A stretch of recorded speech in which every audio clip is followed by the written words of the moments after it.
Hay alerta en Rusia y en Estados Unidos. La guerra que ha estallado entre Armenia y Azerbaiyán se podría convertir en una bola de fuego que arrastre a todos. Vladimir Putin y Donald Trump se unen en un comunicado para exigir un alto al fuego ya. Turquía e Israel desafían con armas e Irán lanza una advertencia militar.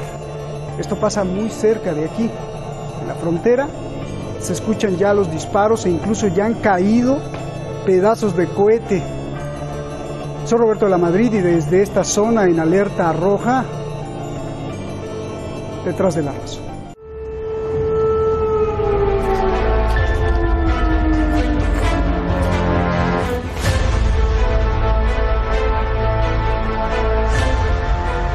Esto es una pequeña muestra de lo que está sufriendo la población en la nueva guerra.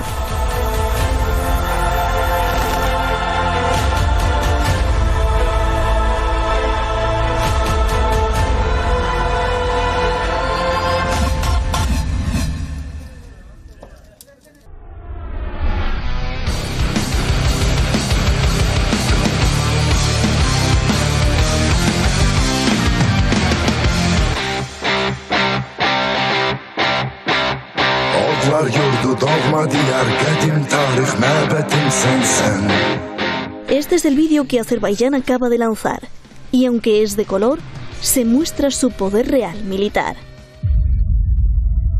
Así, el ejército de Azerbaiyán ataca zonas bajo control armenio. Dice que ha conquistado varias ciudades y destruido arsenal militar armenio. Azerbaiyán también denuncia ataques contra su segunda ciudad más grande, Ganya. Reporta 31 civiles muertos y 154 heridos, pero no revela bajas militares.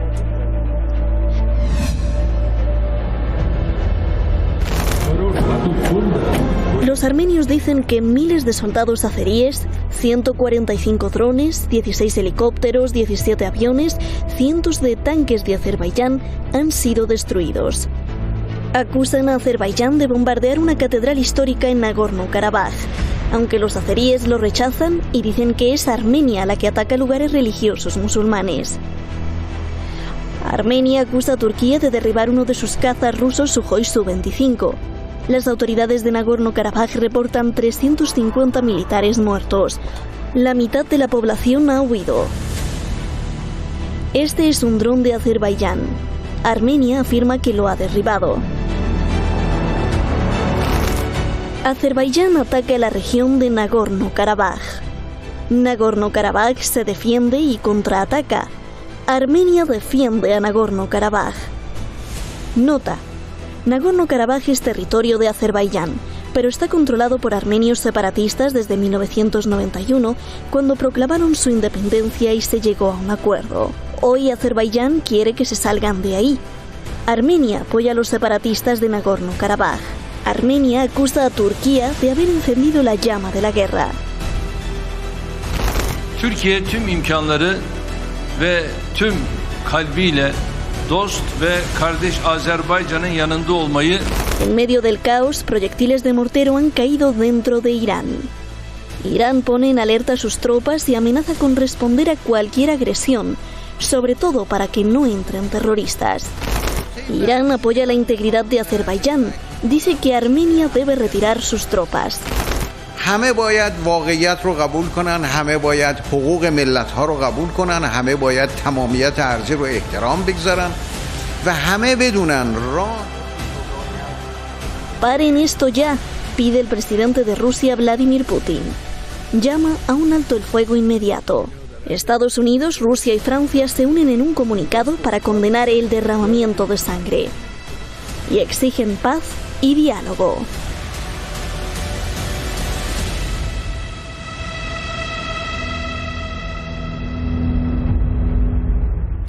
Muy grave la situación. Muchas gracias a Shadi Alizadeh, quien hoy está como investigadora, y al periodista en jefe, Keivan Mosaimin, Hamideh Fallah, ya en la coordinación internacional, y a todo el equipo de Detrás de la Razón.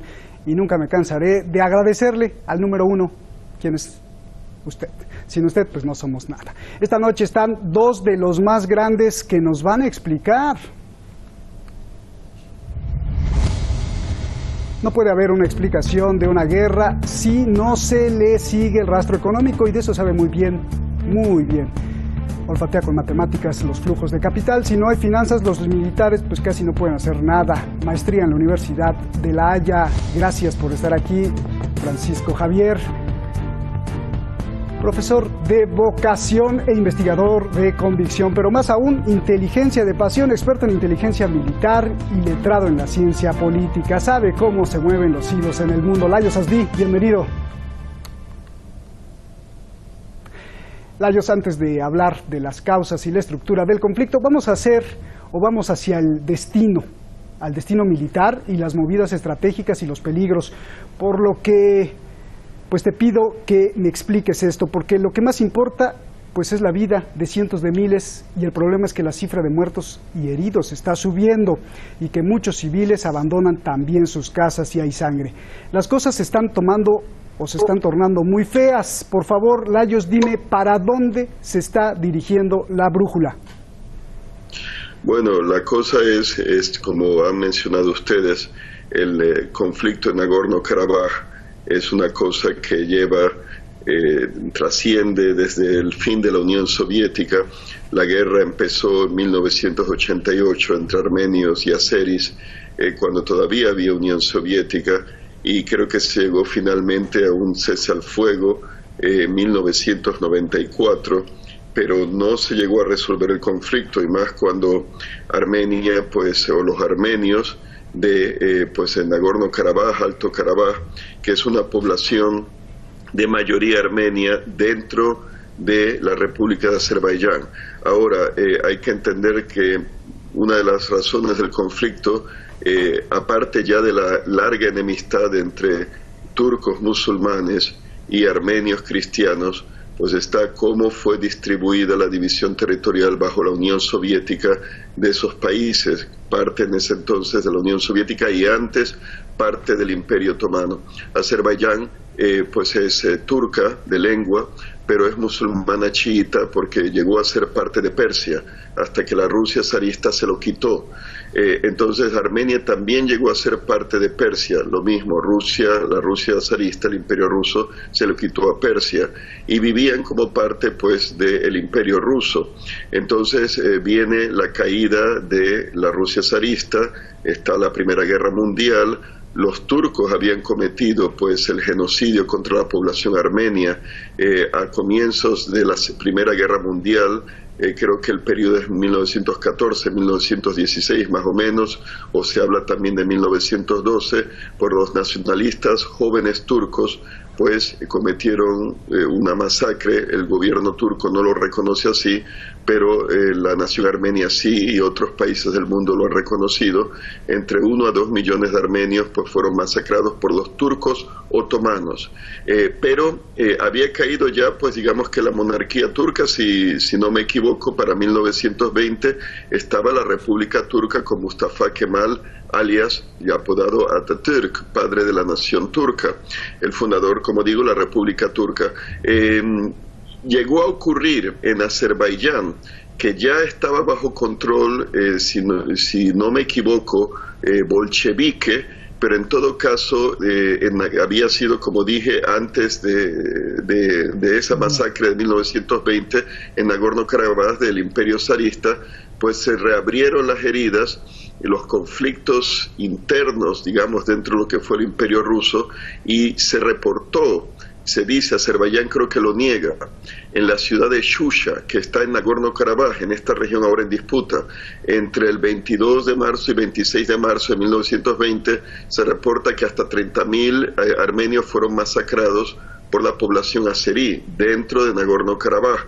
Obviamente, como se sabe, Armenia y Azerbaiyán quedaron como parte de la Unión Soviética, y el líder soviético, Stalin, Joseph Yugasvili, alias Stalin, el hombre de acero, georgiano, por cierto, vecino de Armenia y de Azerbaiyán, siguió una política de divide y vencerás. ¿Y en qué consistía? Que al crear las repúblicas socialistas soviéticas como la de Armenia y la de Azerbaiyán, dejaba territorio de otras naciones o nacionalidades dentro de esas repúblicas para crear y promover conflicto interétnico, dirían hoy en día, y que sea Moscú y el Partido Comunista de la Unión Soviética el que sea el árbitro y ponga fin a esos conflictos. O sea que había una política deliberada de crear conflictos que se mantendría la paz y el orden por el Partido Comunista, por el liderato soviético. Y así Nagorno-Karabaj, de mayoría armenia, en vez de dárselo a la República Socialista Soviética de Armenia, se lo dieron a la de Azerbaiyán, pero eso sí, había un enclave azerbaiyano, de población azerí, Najicheván, que ahora sí pertenece a la República de Azerbaiyán, que quedó entre sándwich, entre Armenia al noreste y Turquía al suroeste. Eso, pues, porque uno diría, ¿y por qué no se lo dieron a Armenia? Bueno, porque era de población azerí ya. Entonces, ¿por qué no hicieron lo mismo con Nagorno-Karabaj? Entonces, lo mismo con Georgia. Abjasia se la dieron a Georgia, Osetia del Sur a Georgia, crearon esos conflictos que desembocaron en la guerra del 2008. Así que estamos viendo rezagos de un conflicto nacional que incluso es de siglos de antigüedad, porque Armenia había ocupado pues una gran parte de lo que ahora es Turquía, incluyendo el actual Azerbaiyán, antes de ser ocupada, por ejemplo, por Persia, y entonces pues claro, una nación antigua, cristiana, vienen entonces el conflicto religioso entre Islam versus cristianismo, y pues ahí tienen este resultado, es el último round, como decir, de esta historia. Bien. Y para terminar, podría ser que Turquía y quizá Estados Unidos, pero es mi especulación, hayan activado este conflicto para distraer la atención de Rusia involucrada contra Estados Unidos y Turquía en Siria y en Libia. Bien. Pues el problema, que bien lo explicas, ya lo explicaste todo, y ahora vamos a hablar del presente, y esto muy interesante, ¿no? ¿Por qué Rusia no le devolvió el territorio a Irán, si se lo quitó a Irán? Fíjate nada más. Bueno, a ver, Francisco Javier, las fuerzas están todas encontradas entre sí, Francia contra Azerbaiyán, Turquía contra Francia, Rusia apoya a Armenia, pero comercialmente tiene muchos activos e intereses en Azerbaiyán. Estados Unidos igual se tiende a Armenia, pero hay grandes corporaciones en Azerbaiyán. Israel envía armas a Azerbaiyán, Irán apoya la integridad de Azerbaiyán, Francia insulta a Azerbaiyán, a Turquía. Háblame de este nudo y de los grandes peligros que ya se están cumpliendo porque hay sangre, por favor. Buenas tardes, Lajos, buenas tardes, Roberto, buenas tardes, audiencia. Muy rápido, una apreciación muy rápida, felicitar a Lajos porque de casta le viene al galgo, es decir, de madre historiadora le tiene que venir a él también su magnífica explicación y su sapiencia de historiador. Solo precisar una cosa, que los asesinatos denominados como genocidio por el profesor Larkin del genocidio armenio ya empezaron con el sultán Abdulhamid II en el final ya del sultanato otomano, y fue reforzado con los jóvenes turcos que hicieron la república, como bien has dicho. Es decir, ese término de genocidio nació además en un primer lugar aplicado al genocidio armenio. Entonces, lo que querría, a lo que me pregunta Roberto, la Turquía de Erdogan, aparte de la pandemia y el descontrol, como muchos países está sufriendo, tiene un deterioro económico terrible. Es decir, ha tenido y tiene dos contracciones económicas, un riesgo de una crisis de balanza de pagos por la caída de la lira turca en un 25% este año, y una dependencia de Ankara de las importaciones de gas de Azerbaiyán de un incremento de un 23% este año, un incremento de un gasto de defensa turco de un 16%, alrededor de 7.000 millones, un incremento, por lo tanto, de un 90% en una década de como Erdogan, en sus sueños primero de un pacto árabe-musulmán, de hacer una umma moderna bajo liderazgo turco, ha fracasado, y ha fracasado con los enfrentamientos con los otros miembros de la Liga Árabe.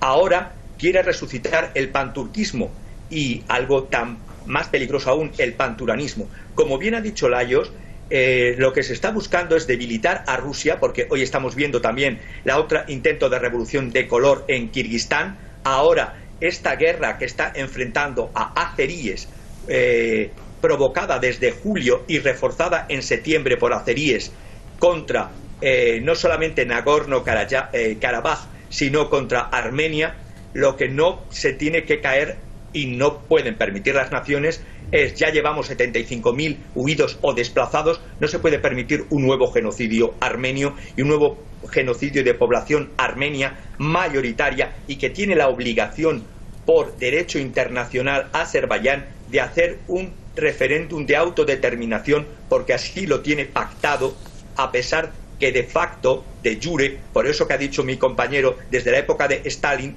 desgraciadamente Nagorno-Karabaj pertenece jurídicamente, aunque con la obligación de hacer ese referéndum, porque la mayoría, el 90 y tantos % de la población es armenia y de religión cristiana ortodoxa. Por lo tanto, aquí está, por una parte, los KKR intentando otra vez más este fondo fiduciario trustee de inversiones que tiene en campos de petróleo, en los oleoductos de Azerbaiyán, que van desde Bakú, Tbilisi hasta Turquía, que por cierto no están tocando para nada los armenios, pero es que también los rusos tienen un problema, porque Gazprom, Lukoil, Transneft están en Bakú y son empresas, y bueno, y si por si fuera poco, es que hay población armenia y población azerí en Rusia, viviendo en Rusia.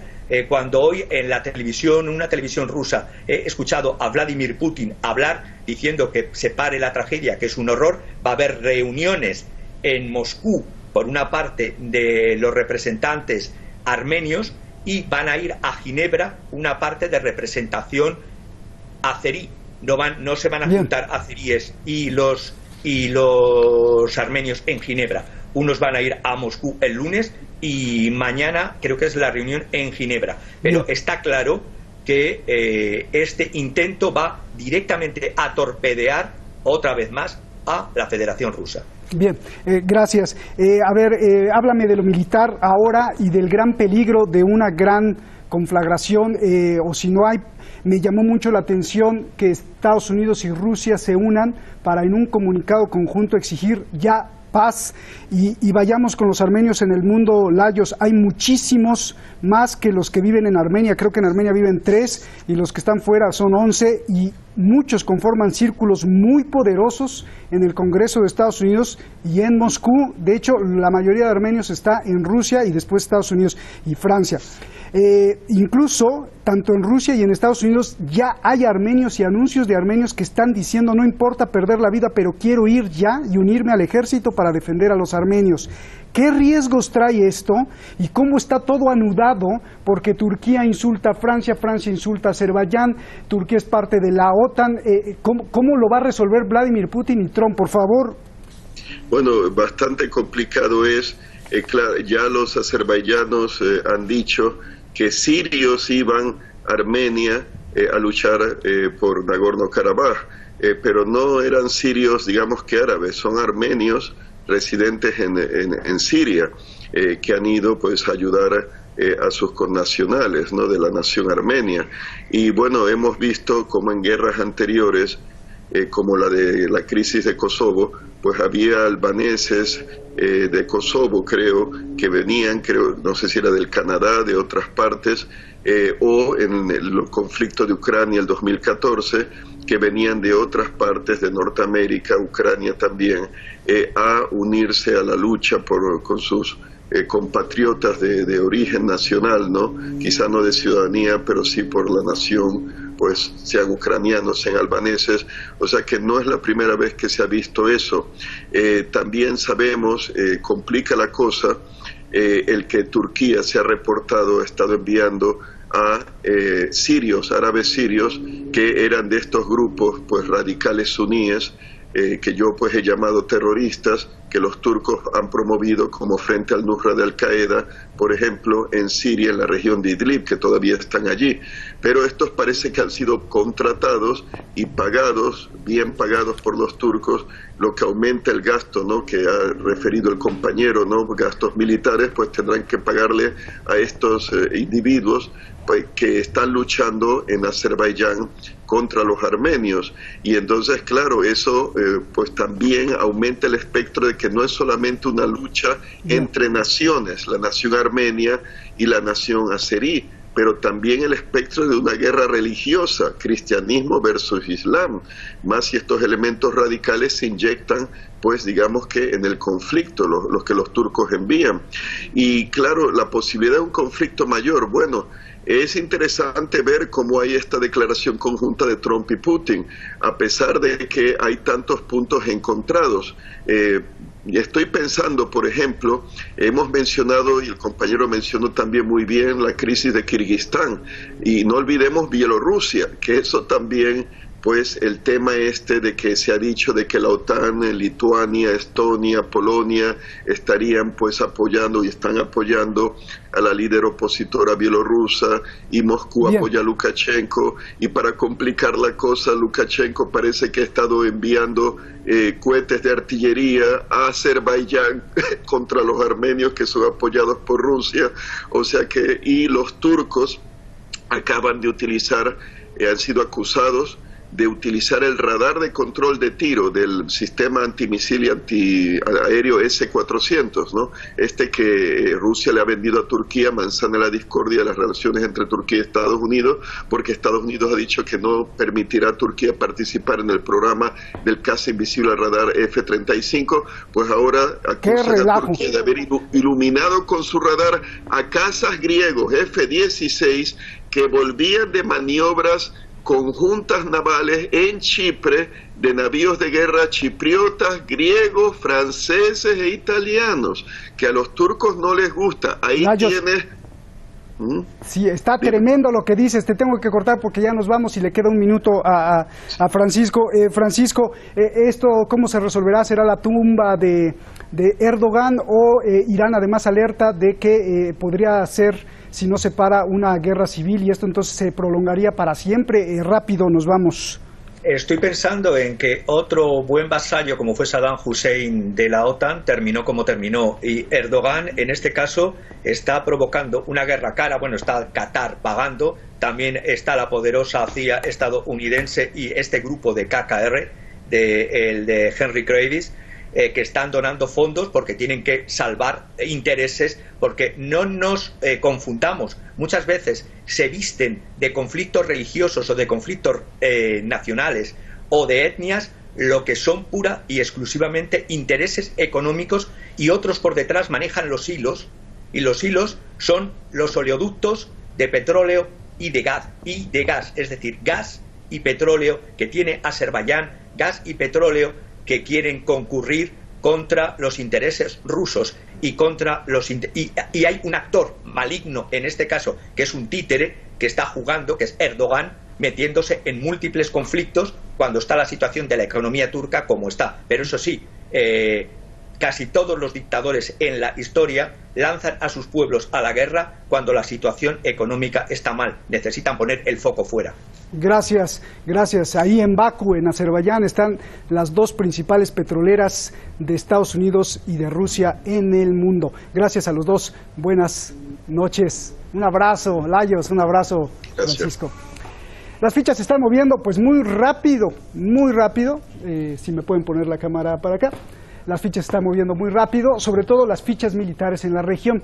De hecho, se acaba de revelar que Estados Unidos ha hecho una lista con la que podría atacar 80 ciudades de Irak para desarticular a grupos militares. Un político iraquí alerta de esta situación. Desde Washington, Donald Trump informa que para Navidad todas las tropas de Estados Unidos en Afganistán podrían estar ya en casa. ¿Será porque se viene una guerra o qué hay detrás de todo esto? Mañana aquí en Detrás de la Razón. Buenas noches.